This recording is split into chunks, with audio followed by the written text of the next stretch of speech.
Democrats are primed to help the special counsel shed light on any illicit behavior by the president and his allies.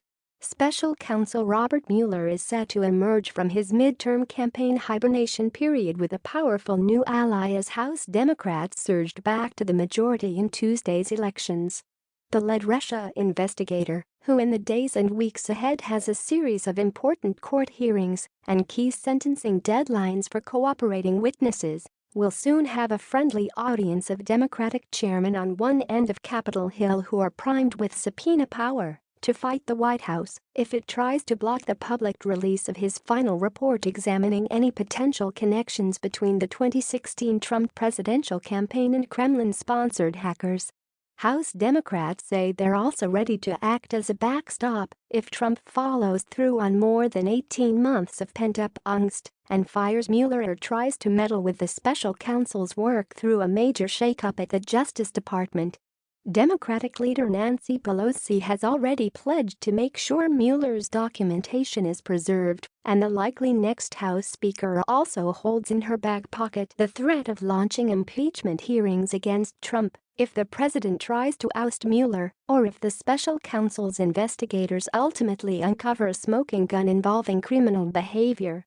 Democrats are even prepping a break-glass scenario in case there's a Nixon-era Saturday night massacre during which Trump fires his current Dodge leadership and tries to shutter the Mueller probe in the process. If that happens, senior Democratic officials say Mueller would likely get an immediate summons to Capitol Hill for nationally televised testimony about his findings. "I think you could expect Democrats to take pieces of what they shut down and expose it publicly," said a high-ranking Democratic policy advisor familiar with Pelosi's planning. "This is a report paid for with taxpayer dollars. So taxpayers would have a right to know what Mr. Mueller found." The Democrats' midterm victory also gives Mueller company in his search for answers about what happened more than 2 years ago between Trump's presidential campaign and Russian hackers accused of stealing Democratic emails and releasing them in a bid to help a rookie Republican politician win the White House. Republicans had embarked on sporadic efforts to interview key witnesses tied to the 2016 election, but Democrats had long complained that the hearings were window dressing for a broader effort to discredit Mueller and his probe.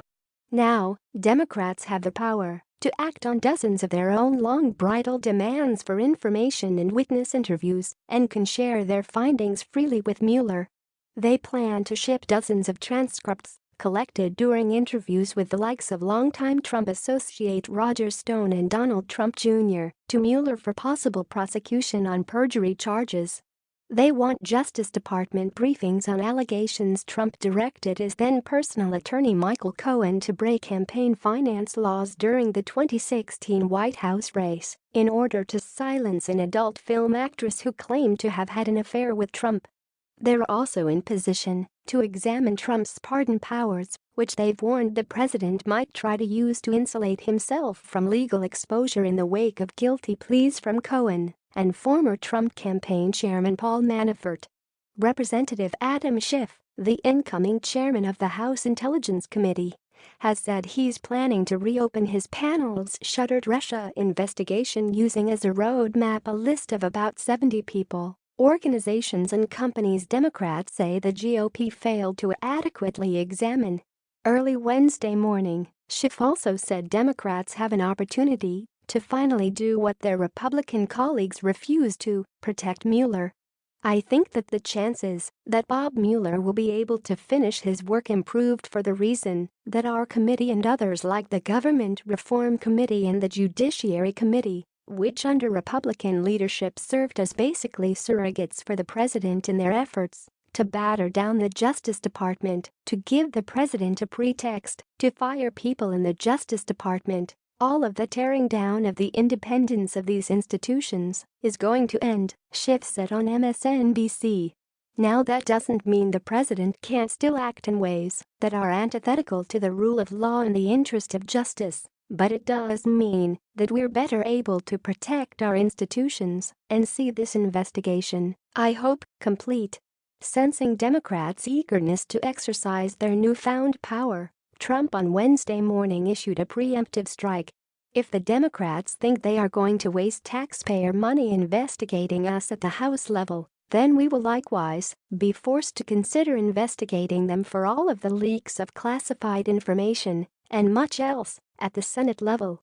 Two can play that game," Trump wrote on Twitter. And while Pelosi has so far publicly urged restraint to make sure her colleagues don't overplay their hand and invite a public backlash, new avenues of Democratic inquiry are also expected.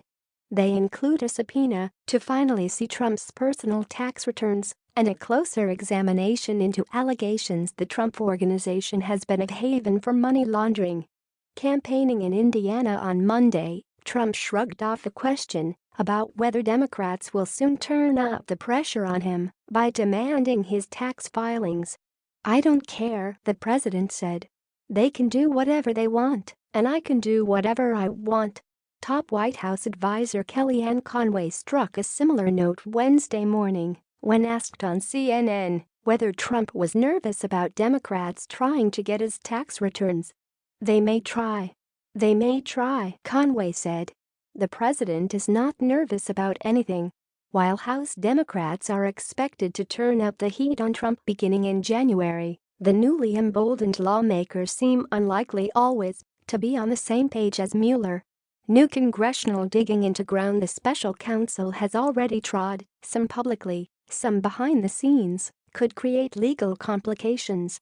But while the incoming Democratic leadership team has pledged not to step on Mueller's toes, its members also recognize their own political challenges that come with the start of a new presidential campaign cycle and a new crop of freshman lawmakers who will be agitating for impeachment and aggressive oversight into the president's behavior. Democrats also must deal with the reality that the special counsel's endgame remains a mystery. Sure, Mueller has fueled speculation he might be winding down through his quick pace in prosecuting several top former Trump aides, and most recently by shedding a couple of prosecutors. But Mueller also still has no public deadline to finish his work, and some experts in presidential investigations caution against jumping too quick to conclusions on when the probe will be over. "I think Mueller's mindset is you can't still be investigating 2016 as 2020 approaches. I'm sure he's determined to get back to the rest of his life," said John Q.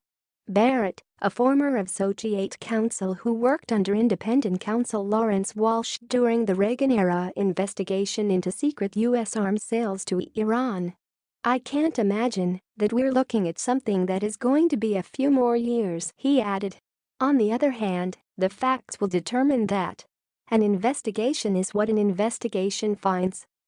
Mueller's calendar through the end of 2018 is packed with sentencing dates for several one-time Trump associates who have since become cooperating witnesses. The special counsel's prosecutors and attorneys for Manafort have a November 16 deadline to file their next status report with the courts. Cohen has a sentencing date set for December 12 in New York, where he pleaded guilty in a case referred by Mueller's office. Former National Security Advisor Michael Flynn also has a sentencing date set for December 18. The special counsel's lawyers are also scheduled to appear in federal appeals court in Washington, D.C. on Thursday for oral arguments in a case involving an aide to longtime Trump associate Roger Stone challenging the constitutionality of Mueller's appointment and his subpoena powers. More criminal prosecutions also appear to be in the works. Stone has been bracing for months for an indictment as he's watched about a dozen of his associates testify before the special counsel's grand jury in Washington. Trump's own legal culpability remains a mystery too. Mueller's shown no cards yet in his determination into whether the president obstructed justice when he fired FBI Director James Comey in May 2017. Trump, meantime, said publicly for months that he was willing to testify to the special counsel, but he has since backed away from that offer, with his lawyers now insisting that the most the Russia investigator will get are written answers after the midterms. In Congress, House Democratic aides say they've been looking for ways to build off a letter their members penned, while in the minority, that would amplify the pressure on the president to sit down for an interview with Mueller. Then there's impeachment. Some freshman Democrats elected Tuesday campaigned on a pledge to begin the controversial removal process with Trump. They'll arrive in Washington facing off against a leadership team that's been warning about the potential for overreach and with many veterans from the Bill Clinton impeachment saga who are urging patience as Mueller finishes his work. There needs to be clear evidence of conduct that is impeachable, and right now we don't know of any, said Julian Epstein, a chief counsel for House Judiciary Committee Democrats during the 1998-99 Clinton impeachment fight. It all depends on what the Mueller report will produce. Even with the Democrats' victory, Mueller's Justice Department supervisors are also likely to be different in the not-so-distant future.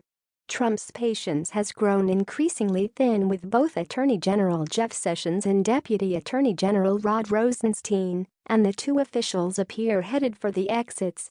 Democrats say that how the White House goes about those moves and whom he picks as replacements will be watched closely for any sign that Trump and his aides are trying to meddle with Mueller.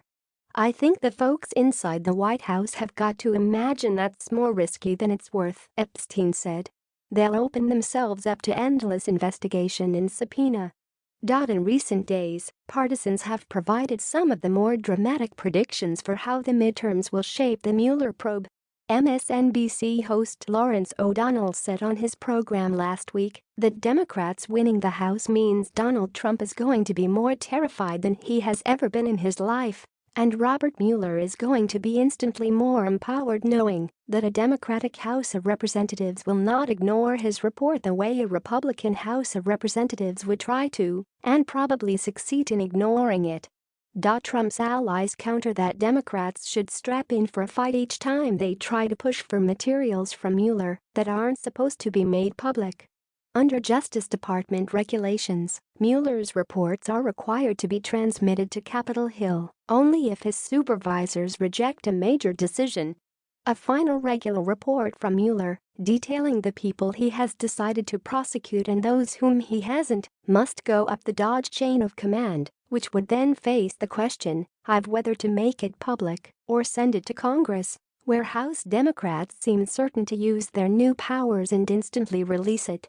But Trump's advisors have said the president will try to halt the special counsel's findings from reaching the public by insisting the materials are investigation sensitive and in some cases subject to executive privilege.